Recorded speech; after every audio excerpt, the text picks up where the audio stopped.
For Eddie to say he had to show him what to play and had to teach him all those songs, that is the biggest line of bullshit I've ever heard in my life. What if everything you thought you knew about Van Halen was a lie? The unassuming bass player, who was the glue that held it all together, has just unearthed earth-shattering truths that will revolutionize rock history. For over 4 decades, Michael Anthony kept silent about what happened behind the scenes with one of rock's biggest bands. Now, at 70 years old, he is finally sharing the truth about Eddie Van Halen, the contracts that destroyed friendships, and the betrayals that brought everything to an end. His revelations will intrigue you and reveal a new, more complex perspective on Van Halen. Imagine this: you're standing backstage at a massive arena with thousands of fans screaming outside. Your bandmates, people you have known for decades, are standing over you with a contract. They're telling you to sign away everything you've worked for, or the tour will stop right there. That's precisely what happened to Michael Anthony in 1984, and it's just the beginning of a story that gets darker with every detail. Michael Anthony didn't set out to expose anyone. For years, he remained silent, played his part, and tried to keep the peace.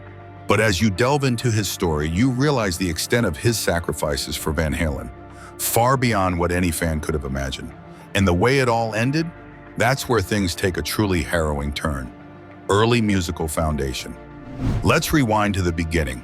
Michael Anthony wasn't born into rock stardom. His father, Walter, a trumpet player, initially shaped his musical path. However, when his family relocated to Southern California in the mid-60s, everything changed. At Dana Junior High School, Michael joined the marching band, but rock music was calling his name louder than any trumpet ever could. At 13, Michael made a decision that would change rock history. While all his friends picked up guitars or sat behind drum kits, he chose the bass. Why am I? Because he wanted to be different. A friend lent him a Fender Mustang guitar, and Michael converted it into a bass by removing 2 strings. His dad noticed his son's dedication and bought him a real Fender Precision bass copy with a Gibson amp.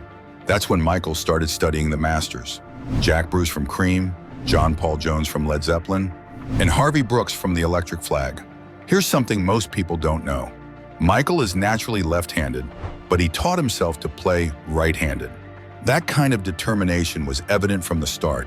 This guy was willing to do whatever it took to master his craft, even if it meant going against his instincts. From Snake to Van Halen. In the early 70s, Michael played bass and sang lead vocals for a local band called Snake.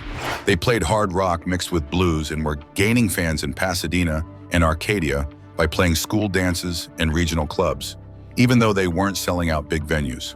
One night, Snake was booked to open for another local band, Mammoth, at Pasadena High School. Their sound system failed. To help, Michael offered them Snake's equipment. This kind gesture caught the attention of Eddie and Alex Van Halen, the band's brothers. When Mammoth's bass player Mark Stone left, the Van Halen brothers remembered Michael's professionalism and sound. They invited him to jam in a garage, and they clicked right away. Michael's strong backing vocals and tight bass playing complement their sound perfectly. Just like that, he joined the band. They needed to change their name from Mammoth because another band already had it, so they became Van Halen. With David Lee Roth on vocals, Eddie on guitar, Alex on drums, and Michael on bass, the classic lineup was formed. For Michael, joining a band was more than just a beginning. It marked the start of his journey to becoming a rock legend. Band dynamics. In the late 70s and early 80s, Van Halen experienced remarkable success. Michael's high-pitched backing vocals became a key part of their sound. When you listen to songs like Runnin' with the Devil or Ain't Talkin' About Love, you can hear that it's not just Eddie's guitar skill. Michael's bass and vocals also contribute a lot.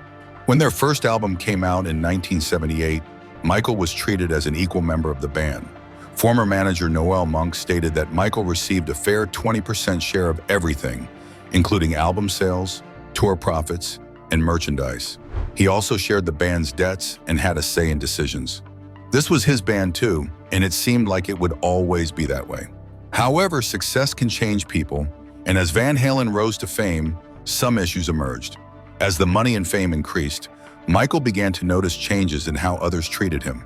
The Van Halen brothers and David Lee Roth started making more decisions without including him. His equal role slowly diminished, but things were about to get worse. The 1984 contract controversy. In 1984, Michael Anthony should have been enjoying the success of Van Halen's album, 1984, which had hit songs like Jump and Panama. Instead, he faced pressure from his bandmates, Eddie and Alex Van Halen and David Lee Roth. They told him he had to sign papers that gave away his future rights to songwriting and royalties. If he didn't sign, they would end the tour. Feeling he had no choice, Michael signed, and as a result, he lost millions in future earnings. Even though 1984 sold over 10 million copies in the US, Michael received nothing from the royalties. He felt betrayed but stayed quiet about it for years. Later, Eddie started to downplay Michael's role in the band. In a 2015 interview, Eddie claimed he had to teach Michael every bass note and that Michael lacked musical drive. Michael asked for proof of this training, but none existed. Eddie's claims hurt Michael's reputation and felt like a personal betrayal from someone he had trusted as a close friend. Michael's departure from Van Halen was poorly handled. By the late 1990s, his role in the band had already lessened.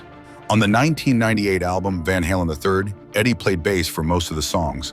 By 2004, Michael mainly contributed backing vocals and wasn't involved in recordings much. Then, in 2006, things took a turn for the worse. Eddie decided to replace Michael with his teenage son, Wolfgang. Instead of talking to Michael directly or even calling him, he found out about the change, like everyone else, through internet rumors and fan speculation. Sammy Hagar collaborations. Imagine dedicating decades of your life to building something from the ground up, only to learn you've been fired by reading about it online. That's precisely what happened to Michael Anthony. There was no phone call, no meeting, no explanation, just silence and rumors until the truth became clear. Michael later expressed that this was the most painful part of the whole experience. After everything he had been through with the band, he felt he at least deserved a conversation. Instead, he was erased from Van Halen not through confrontation, but through cowardly avoidance. However, Michael's story takes a turn for the better. Rather than fading away, he reconnected with former Van Halen frontman Sammy Hagar. Their friendship had survived the band's drama, and together they created something new. First came The Other Half, a touring act featuring Michael and Sammy, who performed Van Halen hits from both eras.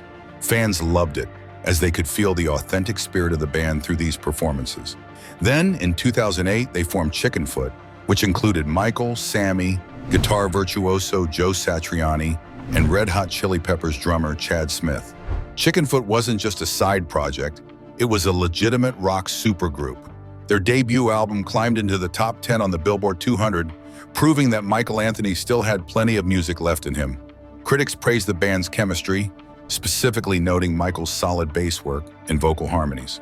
Later on, Michael joined Sammy Hagar in The Circle, which also featured Jason Bonham, the son of legendary Led Zeppelin drummer John Bonham.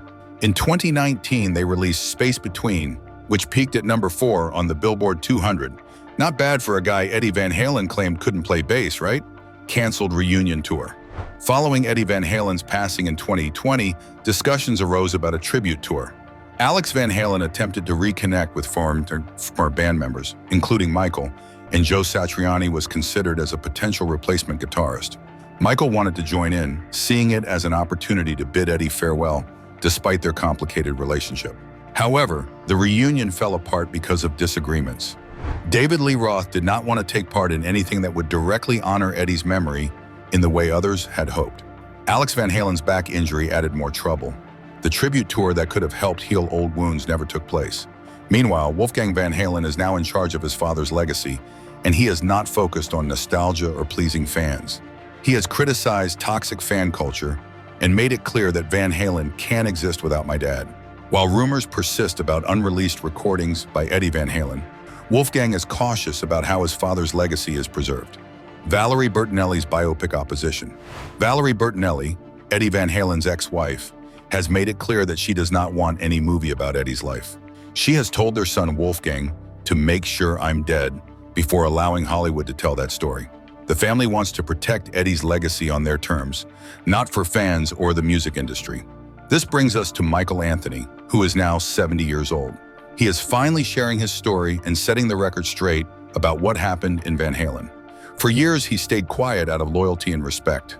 But now that Eddie is finished and the band is over, Michael is revealing the truth about contracts, betrayals, and how it all ended. His story shows that he sacrificed more for Van Halen than most people knew.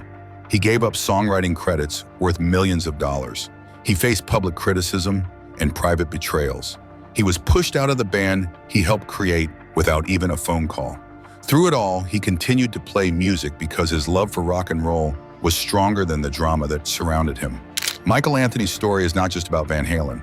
It's about loyalty, sacrifice, and how business can damage friendships. It's about standing up for yourself when others try to erase your contributions. Ultimately, it's about finding your way when those you trusted let you down. The quiet bass player who held Van Halen together has finally found his voice, and his revelations change everything we thought we knew about one of rock's greatest bands. Don't miss what happens next. Click the video on your screen now to learn more about rock's most shocking betrayals.